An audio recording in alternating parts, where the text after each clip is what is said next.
Hello guys, gagawa tayo ng celery salad.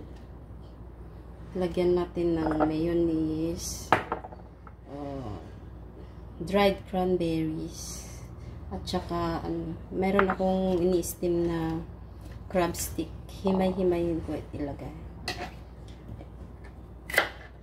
Ito, salad lang siya na ganito.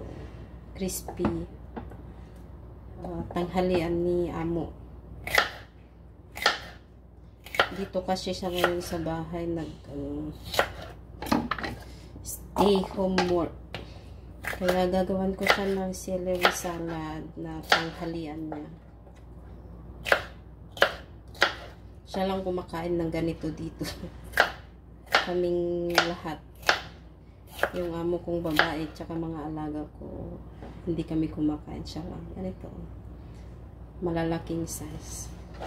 Gustong gusto niya. Gawin nating salad. Tara, bilisan natin.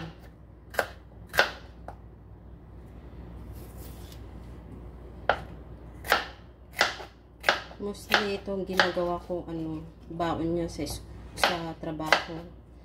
Pero ngayon, dito siya sa bahay.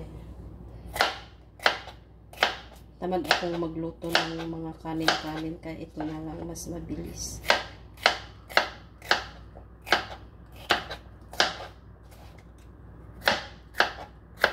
Hindi naman siya ma-artist sa pagkain. Lahat kinakain. Hindi siya mapili. At ito na nga. Kayo, kaya nyo bang kainin yung celery ganito? Tcharam, malalaki. Ilabas ko muna yung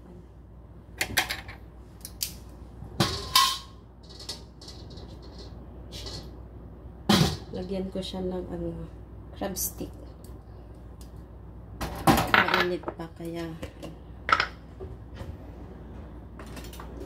mayonnaise,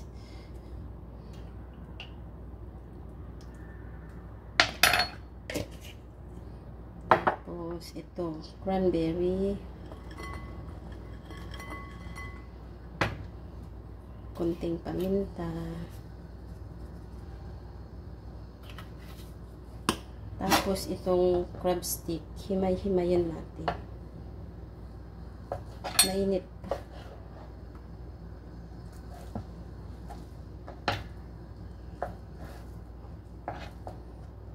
Tapos yung isang alaga kong bata, ang gusto nun kanin, hindi mapakain ng ganito. Kaya magluluto ako ng kanin.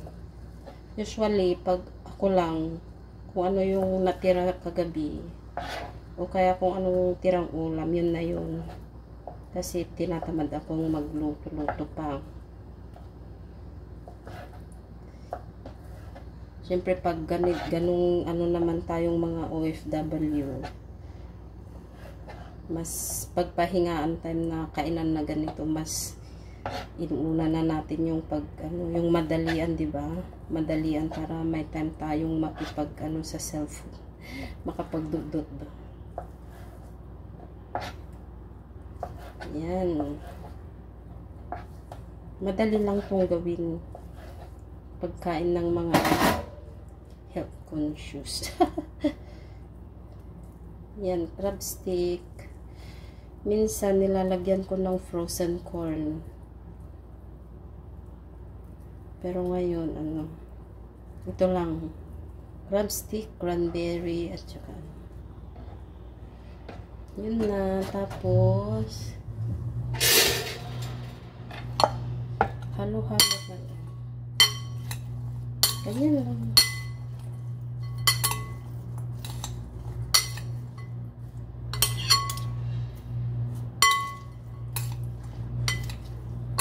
Kulang.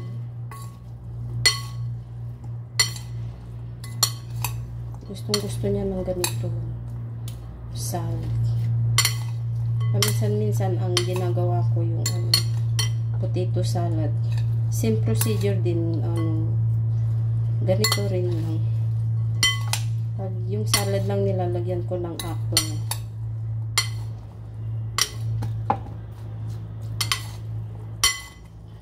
Yan, tapos na. Yan, tingnan nyo guys. Yan.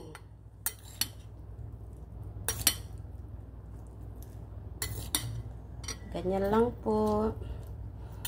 Thank you for watching. Salamat.